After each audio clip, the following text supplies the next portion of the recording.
Hi, so today I'm talking about the book Most Ardently by Gabe Novoa. This book I originally gave 4 stars when I finished reading. I've since changed my mind, gone down to 3 stars. I really enjoyed the book. I thought it was a really fast read, and I liked kind of seeing the similarities between Pride and Prejudice and Most Ardently. Um, I think my main reason for giving it 3 stars is that like some of the differences that there were to me didn't feel like they were completely necessary to have so different from the original book.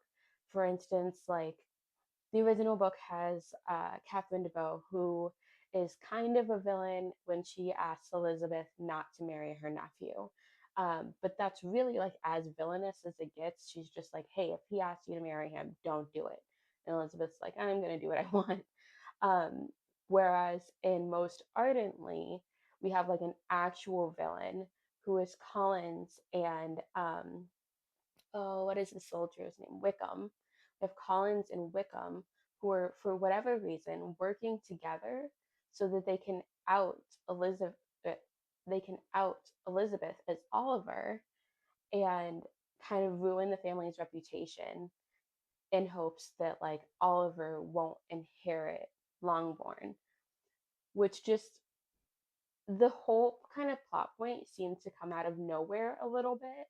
Um, there had been no talks of Oliver inheriting Longbourn. Oliver had not mentioned anyone to inherit Longbourn. Like it was just kind of like a just in case randomly out of nowhere type of thing. Also, it just didn't really make sense why Wickham and Collins were talking on a regular basis specifically about this. Like it was just kind of weird. Um, but I did like the romance between Darcy and Oliver. And they're like meet cute and they hang out and you know just getting to see them kind of interact on their own without so much like pressure around them.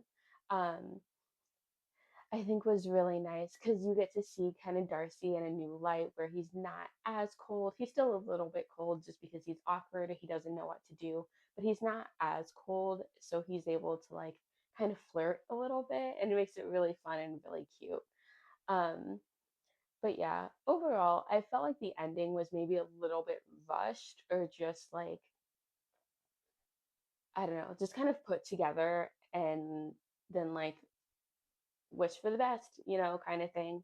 Because even in the author's note at the end, the author's like, yeah, I don't actually know if this is like possible, which is fair. Um, but that they didn't even know if it was possible for Oliver to inherit the property and like, or to like really change his gender and in society, um, which just seemed like a lot and seemed very unrealistic. But like, I'm suspending that disbelief. I'm glad they're happy. I did enjoy it. I think if you're like into period pieces, if you know a lot about this time, if you're like a stickler for the details, this is not the book for you. This book, I think, takes a lot of